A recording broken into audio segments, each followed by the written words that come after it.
So now I think where we kind of get into what do we do with all this information? So first, I think there's a kind of giant elephant in the room, which is stigma. So talking to kids living in poverty, it can be depressing, demoralizing, and hard. I can find something different in your brain, and that's really hard. And I kind of push back against a lot of that, and I'll try to, I think, articulate why I think that pushback is, I think, very grounded and warranted in science. So first, I think when you kind of note something biologically different, people can see this as stigmatizing, mainly because I think people have the wrong idea about biology, and they think that biology is immutable and unchanging and fixed.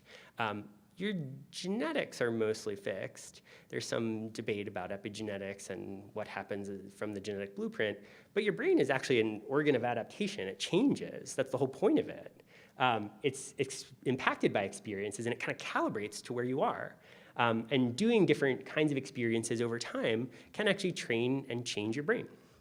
So, there's kind of this, simple notion that I think is simple, but I think is more complicated for people, that, brain and behavior are incredibly plastic. I always think about, even though adult plasticity is sometimes less, I learned how to both ride a bike and drive a car in my late 20s and 30s. I did not do any of those skills beforehand, and I'm an avid biker, and I'm a fine enough driver. But it's clear that even though I didn't learn those skills, earlier, maybe when my brain was kind of change, adapt, and grow. So thinking about kind of stigma and combating those pieces, I think there's kind of two kind of key ways that I see moving forward. First is just kind of emphasizing the magnitude of these differences. We have to be honest as scientists, and they're small. I think small differences can still be important, but they are small.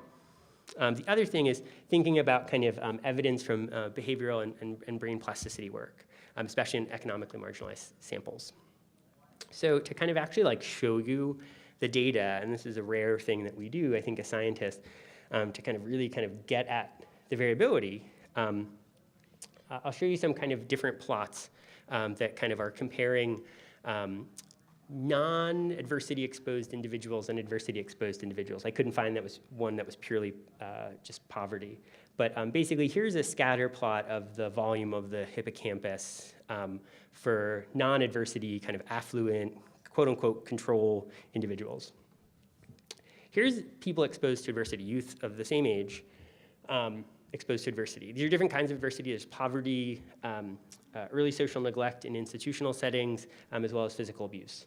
There's tons of variability there. And there are lots of individuals who are quote-unquote exposed to adversity, but they have some of the highest volume values there.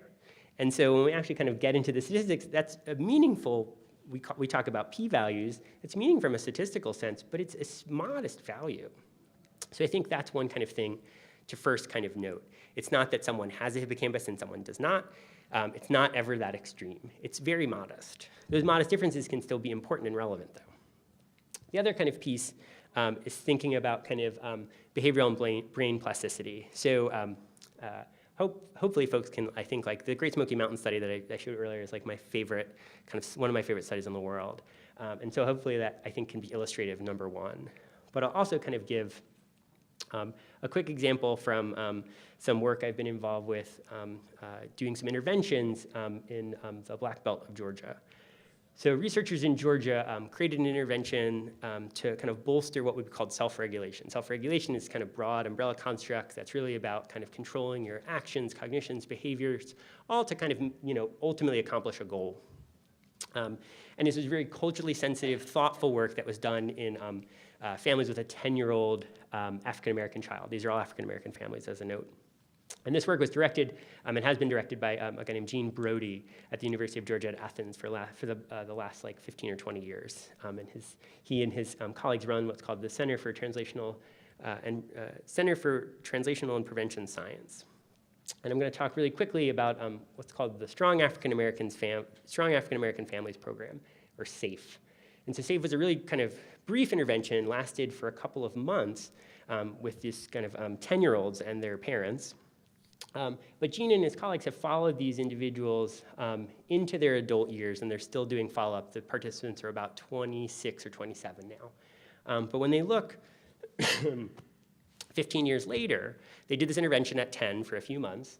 But it's a pretty powerful intervention. It kind of has a lot of kind of elements of kind of positive racial identification, reducing stigma around being Black, kind of bolstering, I think, the African American identity, as well as kind of reducing some risk taking, things like that. They see differences in what's called externalizing. Externalizing is a kind of what we call broadband, a broad classification of psychopathology, mental health problem, where you kind of have more anger, aggression. And the individuals who went through this program 15 years later have lower kind of self-reported, but also there's other informant response rates of externalizing. But I am a brain scientist, and so I'll come back to the brain. And so we actually, in collaboration with Gene, I analyzed some brain data that was collected from these individuals in the intervention. So the intervention is done when the kids are 10, and we're scanning them at 26.